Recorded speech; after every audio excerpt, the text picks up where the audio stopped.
Alors moi je suis Soumia Malambaum, je suis la présidente de la Chambre de commerce et d'industrie de Paris depuis 2 ans et je suis dirigeante dans une entreprise de services numériques. Donc je suis depuis un peu plus de 25 ans dans le secteur du numérique. La Chambre de commerce et d'industrie de Paris, c'est la maison des entrepreneurs, de toutes les entreprises, quelle que soit leur taille, quelle que soit leur activité. Voilà, donc c'est là où l'entrepreneur, depuis l'idée ou l'idéation jusqu'au développement, y compris à l'international, peut trouver les outils, les réponses, l'accompagnement, l'aide que la Chambre lui apporte. Quelles sont vos actions, du coup, auprès de ces entreprises ? Mais ces actions, justement, c'est de vraiment les accompagner de bout en bout, si possible sans couture. C'est vraiment de garder le lien depuis les 5 jours pour entreprendre, lorsqu'ils viennent pour juste imaginer créer leur entreprise. Ensuite, la développer, l'immatriculer, chercher les clients, voir comment est-ce qu'ils vont identifier les marchés, développer, si c'est une start-up, un MVP, un produit viable, et puis aussi pour les entreprises qui veulent céder ou transmettre leur patrimoine économique. Mais là aussi, on a une grande activité de reprise et transmission. Et puis la spécificité à Paris, c'est qu'on a la responsabilité et la compétence pour toute l'Île-de-France de l'emploi, de la formation et des compétences. Vous savez qu'on a beaucoup d'écoles, hein, on forme 70 000 étudiants en formation initiale et continue en Île-de-France avec nos grandes écoles.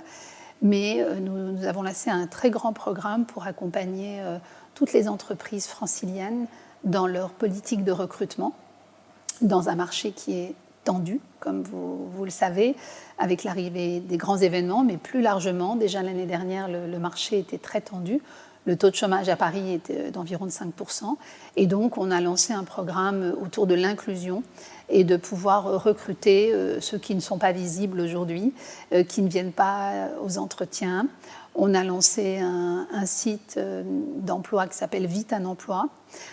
Aujourd'hui, il y a 35 000 offres. Voilà, donc une grosse composante aussi d'accompagner les entrepreneurs à recruter parfois autrement, mais recruter les compétences dont ils ont besoin. Sur Paris, ça représente combien d'entreprises ? Alors, à Paris, qui est, comme vous le savez, le plus gros département de France, c'est 380 000 entreprises aujourd'hui et un peu plus de 60 000 commerces, 61 000 environ. Commerce, donc café, hôtel, restaurant, et c'est une grosse densité de commerce puisque je crois qu'on a la densité la plus importante de commerçants dans tous les pays d'Europe.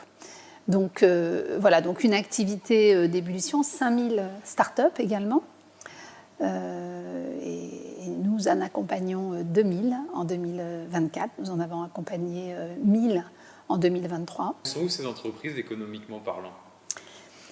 Ces entreprises, économiquement parlant, elles sont toujours là, même si on voit qu'il y a une augmentation des dépôts de bilan à Paris, mais qui est contrebalancée par cette effervescence en matière de création. Il y a beaucoup de création d'entreprises, donc ça se rééquilibre. Mais je dirais que les entreprises, aujourd'hui, elles sont résilientes. Elles passent un peu comme une course de haies, les ruptures, l'ensemble des difficultés, sans compter les problématiques qu'on a eues en 2023. Donc tout ça arrive et elles passent ces étapes à chaque fois encore plus résilientes, mais toujours présentes.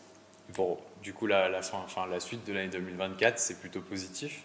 Alors la suite de l'année 2024 sera plutôt positive. 2023 a été une bonne année pour les entreprises, y compris pour le tourisme. 36 millions de touristes sont venus en Île-de-France, visiter bien sûr la région pour du tourisme d'affaires, mais aussi pour consommer. Donc ce que nous disons aussi aux entreprises franciliennes en 2024, c'est surtout ne fermez pas pendant les Jeux olympiques, surtout ne laissez pas la porte close parce que la croissance, elle est aussi là. On attend 16 millions de touristes et on veut faire de cet événement planétaire un vrai relais de croissance économique aujourd'hui et demain avec l'héritage. Elles sont un peu effrayées, les entreprises, par les Jeux olympiques? Absolument. C'est la raison pour laquelle on a lancé, il y a un peu plus de 3 mois, une étude, une enquête pour prendre le pouls un peu de l'économie parisienne face à ces grands événements. Et on a eu un retour assez décevant, puisque un peu plus de 30% des commerces avaient prévu de fermer, d'autres étaient dans l'incertitude. Donc on y a remédié, on a tout de suite mis en place avec la Chambre des métiers et notre Chambre de commerce, donc ensemble, on a créé un rendez-vous mensuel qui s'appelle Décrypte les JO et on reçoit tous les mois un décideur institutionnel, politique, public, ceux qui ont conçu, fait les JO, et qui viennent pendant 2 heures échanger très librement avec les entreprises et répondre aux jeux questions-réponses. On l'a fait avec le préfet de police, Laurent Nunez, qui a accepté de venir un peu sans filtre comme ça pour échanger et répondre aux questions, mais surtout aux angoisses aussi et aux attentes de ces JO, puisque les impacts sont énormes. Enfin, les enjeux sont aussi colossaux, mais il y a des réponses à fournir, et ça, c'est du ressort, je dirais, des politiques et des institutions, que ce soit la mairie de Paris, que ce soit la région, que ce soit le préfet d'Île-de-France, que ce soit l'État, de répondre aux attentes de nos ressortissants en matière de mobilité, en matière de sécurité, en matière d'accessibilité, mais aussi en matière d'approvisionnement. Puisqu'aujourd'hui, il y a quand même aussi des acteurs économiques qui ne savent pas si, du fait de cette enclave à un moment donné de la ville, est-ce qu'ils vont pouvoir être approvisionnés, même s'ils veulent ouvrir leur commerce, peut-être que ce ne sera pas possible. Donc toutes ces questions, il faut apporter des réponses ou des pistes de réponses ou que nos entreprises puissent être rassurées. Donc comme ça, tous les mois, on va faire venir jusqu'à Tony Estanguet les dernières semaines avant les JO, si on arrive à la voir, pour plutôt aussi présenter qu'est-ce que sont les JO. Parce que là, on parle effectivement des retombées, mais les JO, ce sont des athlètes, des disciplines, c'est aussi une grande fête, quoi. On n'a pas un problème aussi sur le recrutement? Énorme, énorme. Il manque 200 000 postes à pourvoir dans tous les domaines. Et donc, d'où notre activité et nos nombreux événements. On organise le salon de l'alternance, 15 jours pour recruter dans toute l'Île-de-France, la quinzaine de l'emploi. Là, nous, on a mis le paquet en matière de recrutement. Et c'est pour ça que le recruter autrement, c'est aussi aller chercher des jeunes et des moins jeunes qui... D'abord, qui ont envie de travailler, puisqu'il y a aussi cette problématique un peu de désengagement vis-à-vis de ce qu'est le travail. Et donc, pour ceux qui ont envie de travailler, pour qui le travail est une chance, nous allons les chercher et on fait le matching. Et avec ce site aussi Vite un emploi, qui est un succès, parce que justement, il est accessible, il est gratuit. Et vraiment, on accompagne les entreprises. Du coup, le 8 mars, c'est la journée des droits des femmes. Absolument. Où en est l'entrepreneuriat féminin à Paris? Alors, l'entrepreneuriat féminin, en France, c'est 1/3 des entrepreneurs. 1/3 des entrepreneurs sont des femmes, donc c'est pas énorme. En Île-de-France, elles sont un peu moins que 28%, et à Paris, on n'est que 25% de femmes à entreprendre. Donc dès mon arrivée, avec ces chiffres-là, j'ai souhaité lancer de manière très très volontariste un programme pour des femmes qui entreprennent. Ce programme s'appelle Boost au féminin, et c'est vraiment un accompagnement d'un an. Donc c'est vraiment presque un accompagnement professionnalisant pour être entrepreneur. Donc on a 2 programmes cette année. Le programme Early Stage, c'est pour les femmes qui entreprennent entre 1 et 3 ans. Et ce programme est pour éviter le décrochage. Quand on démarre une entreprise, les premières années, c'est crucial. Donc on va les aider pendant 1 an à répondre à toutes leurs attentes, à tous les irritants, tous les problèmes, toute la charge mentale qu'elles peuvent avoir avec beaucoup de sujets quand on entreprend. Et donc ça, c'est le premier programme qui est parrainé par un grand capitaine d'industrie qui est Philippe Houzé, président des Galeries Lafayette. Et le deuxième programme, qui est Boost Développement, c'est pour les femmes qui entreprennent, mais qui ont déjà 3 ans d'existence et plus. Et là, on va les accompagner pendant 1 an pour accélérer leur croissance, y compris à l'international. Donc ça, c'est un programme qu'on avait lancé l'année dernière, qu'on a doublé cette année, et comme ça, on va le faire monter en charge, y compris au niveau du national, des CCI France, puisque le programme a déjà va être pris pour la CCI, à la CCI Hauts-de-France. Donc voilà, donc c'est un programme qu'on a travaillé, qui est très efficace, et il y a un véritable retour sur investissement pour ces femmes qui suivent cette formation, qui est en plus très raisonnable en termes de prix, parce qu'on a un gros partenaire qui nous accompagne et qui permet de financer finalement, ce qui fait que le reste à charge pour l'entrepreneur est raisonnable. Donc elle peut se le permettre, si vous voulez. C'est quoi le rayonnement de l'entrepreneuriat féminin à Paris, en Île-de-France ? Le rayonnement de l'entrepreneuriat au féminin, c'est que les femmes, elles composent la moitié de l'humanité, donc elles sont aussi en droit de rayonner professionnellement. Et moi, j'ai toujours pensé que la liberté des femmes, parce que moi, j'ai entrepris très tôt, la liberté des femmes, qui est chère à nous toutes, passe aussi par la liberté d'entreprendre et par l'indépendance financière qu'elles peuvent avoir grâce à leur entreprise. Et ça, je pense que c'est très important aujourd'hui, quand on sait que, notamment pour des femmes après 50 ans, il y a des sujets de reconversion. Et d'ailleurs, nos boosteuses, pour certaines, sont dans une 2e ou 3e partie de carrière. Et d'avoir cette possibilité de redémarrer un nouveau projet quand on a été soit licencié, quand on a dû arrêter pour des raisons X ou Y. Voilà, donc le rayonnement des femmes, dans l'entrepreneuriat, c'est aussi le rayonnement de la croissance, en fait, économique. Vers quel domaine elles se tournent le plus ?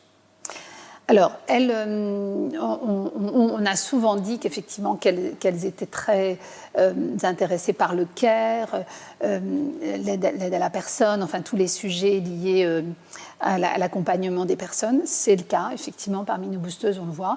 Mais aussi, elles sont très ouvertes à l'innovation sociale et sociétale.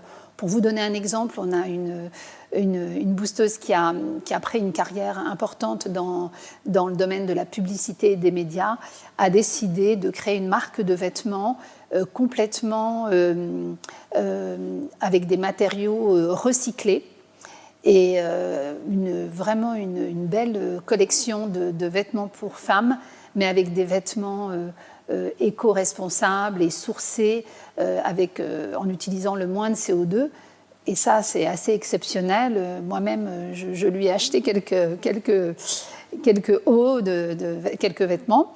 Et puis une autre jeune boosteuse, start-up et boosteuse, elle a créé une activité de production de cocktails sans alcool. Voilà, peut-être que vous en avez entendu parler. C'est l'Alchimiste. Non, c'est une autre. Voilà. Et vraiment là, elle a un succès incroyable parce que en fait, là aussi, ça suit une tendance. On voit que voilà, il y a moins de buveurs de vin ou d'alcool. Enfin voilà, il y a une volonté aussi Donc, c'est des changements d'usage, des changements sociétaux. Et je dirais que peut-être que les femmes ont des antennes, ont une sensibilité peut-être plus grande pour écouter comment le monde change et finalement le décliner en des offres et des services. Donc voilà un peu ce que nous faisons à la Chambre de commerce avec nos boosteuses qu'on accompagne. Et en 8 mars, si une femme nous écoute et se pose la question, est-ce que demain je vais monter mon entreprise, quel message vous pourriez lui adresser pour qu'elle se lance? Mais, évidemment, c'est lui dire de venir à la Chambre de commerce de Paris, mais vraiment de ne se... Surtout l'autocensure qui est quand même un peu cette ombre qui pèse en permanence sur toutes les femmes, quelles que soient leurs compétences et leur expertise. Donc c'est surtout ne jamais... Il faut oser, donc venir, ouvrir la porte des chambres de commerce, mais même réfléchir à un projet, même si le projet est complètement ubuesque, c'est pas grave du tout. On peut réfléchir, discuter ensemble. Il faut aussi qu'elles rompent l'isolement de leur projet. Et surtout, je pense qu'on est dans un moment, là, dans les années 2020, 2030, où si les femmes n'osent pas, c'est vraiment parce qu'elles n'en ont pas envie, parce que je pense qu'on a eu d'autres périodes où les femmes avaient beaucoup moins d'écoute, beaucoup moins de visibilité. Aujourd'hui, c'est vraiment un moment parfait pour que les femmes entreprennent et les femmes aient accès à tout ce dont elles ont droit, en fait, parce qu'on n'a pas encore une égalité réelle. Les générations d'avant ont été des générations plus silencieuses. Aujourd'hui, on est dans des générations plus militantes. Et je pense que pour atteindre cette égalité, cette mixité et cette réalité de l'économie qui soit égalitaire aussi, je pense qu'il faut se mobiliser, il faut y aller. Et je pense aussi, peut-être pour terminer, très important, on est en train de rentrer sur le plan économique dans une ère de la durabilité. C'est-à-dire qu'aujourd'hui, avec les réglementations qui arrivent, il faut que l'entreprise soit en capacité de durer. Et je pense sincèrement que les femmes qui entreprennent ont plus conscience de ces enjeux de durabilité dans le modèle économique, de croissance durable, de croissance responsable. Elles sont plus enclins que les hommes. C'est mon sentiment et c'est ce que je vois tous les jours en échangeant avec des hommes et des femmes sur ces sujets de durabilité, de réchauffement climatique, de responsabilité sociale et environnementale. Donc, je pense qu'il faut miser sur les femmes, sur l'entrepreneuriat, parce qu'elles vont construire, pour les générations futures, un monde économique plus durable. Et c'est par cette durabilité qu'on va réussir à mettre à égalité les hommes et les femmes dans l'entrepreneuriat en termes de pourcentage? Oui, même si l'égalité en soi, ça reste, voilà, c'est un objectif, mais c'est plutôt le fait qu'elles puissent accéder et les femmes entrepreneurs, elles sont des agents du changement. C'est-à-dire que voilà, elles portent en leur sein, je ne sais pas, ça, moi je crois qu'il y a beaucoup de différences entre les hommes et les femmes. Je sais qu'il y a pas, voilà, il faut être à égalité, mais on est quand même différents. Et c'est pour ça que je parle aussi d'équité et d'inclusion, parce que c'est vrai que autant sur l'égalité salariale, c'est une aberration. Je pense qu'il faut vraiment, à égalité de compétences, de salaire, d'expérience. Je ne comprends pas pourquoi on a quand même toujours 27% de salaire en moins pour une femme, quoi. Ça reste... Mais là aussi, il faut pouvoir le dire, il faut être un modèle, il faut pouvoir se montrer, et toutes les femmes doivent le faire, quoi. Donc, on arrivera, oui, effectivement, à cette égalité.